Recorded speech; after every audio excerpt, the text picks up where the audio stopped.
So we'll open up fuel. The first thing I want to talk about is driver schedules. So I'm going to go here to application and edit driver schedules.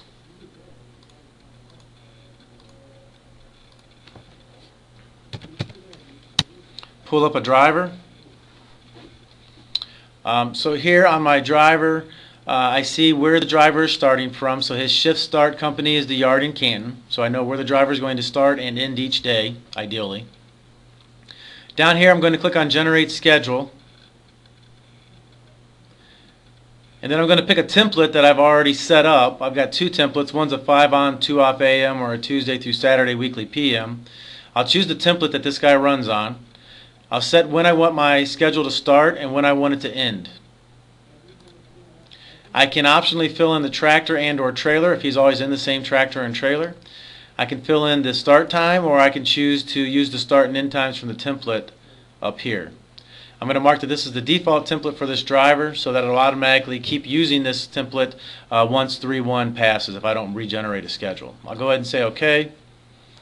It's then going to create my schedule down here on the bottom. So on the bottom I see each of the days. So here's 2/17. No, there it went. So now I see my schedule created for 2/17. He's on the AM shift. I could switch that if I needed to. He's currently off, so if I wanted to put him on duty I could do that as well. Here's his start time, his end time, the terminal that he's starting at, trailer to fleet, different information that I can assign for my driver for each day. We'll also notice that I've got my P1 expiration and my P2 expiration indicators to let me know if there's any expirations coming due on this driver. For instance, if he has a CDL that's going to expire, if there's an annual review, anything that I want to keep track of why this guy should not be driving or something that I should be aware of. So we need to create driver schedules at least one time for each driver. And like I said, if you mark a default template, once 3.01 passes, when I pull up my planning board for 3.02, it's going to look at does this driver have a schedule? If not, does he have a default template? If yes, then it will automatically create the order for 3.2 or the schedule for this driver on 3.2. So it does that for you automatically. We can either manually grab these orders and drag them down to the drivers like you saw me do earlier, or if we use the Shift Optimizer, we can click on this Optimize button, and it's going to go through and look at when each driver starts and ends, where he starts and ends. It's going to look at when each trip needs to have their retain and run out time, and it's going to try to figure out the best matches for each driver and go ahead and automatically plan those for you. So I'm going to go ahead and click on the Optimize button here, and it's going to load up a window that lets me confirm which boards I want to optimize. So here I'm going to optimize for the 2/17 shift.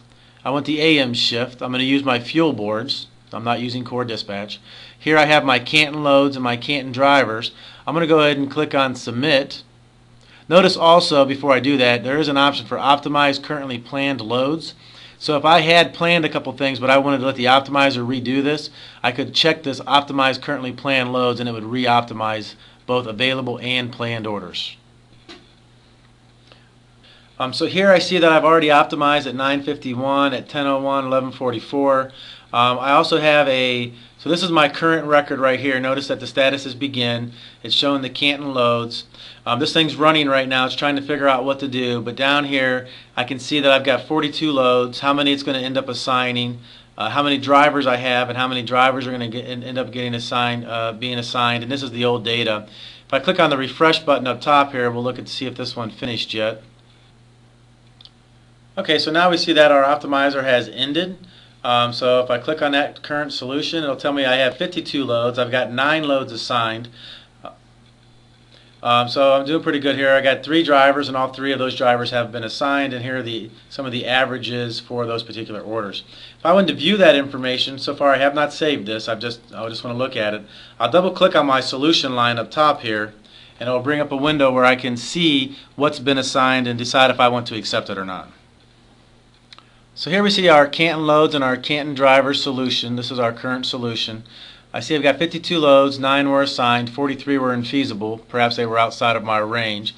Here I've got my power tab that shows me each of the drivers that I had assigned. As I click on the individual drivers, it shows me the orders that they're doing. So here if I choose Drew Breeze, It shows the different orders that he's running. If I go to the infeasible loads tab, this shows me orders that for whatever reason were not able to fit in this shift.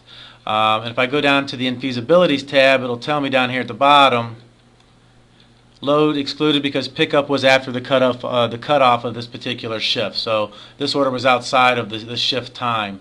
I wasn't filtering by specific hours on my board. So I can click on the different orders and see why they were infeasible. I can go to my power tab and find out what was planned. If I like the solution that was provided to me, I'll go ahead here and click on save. And when I click on save, it's going to go ahead and plan those orders out to those drivers. We'll go back to our card planner and then fill in any gaps that we need to fill in. We'll go back to the card planner and pull it up. If I had accepted my solution, I would have saw orders planned to my driver down at the bottom. Since I just brought the card planner up and didn't save the optimizer solution there, I'm going to show you how you can manually assign these orders as well.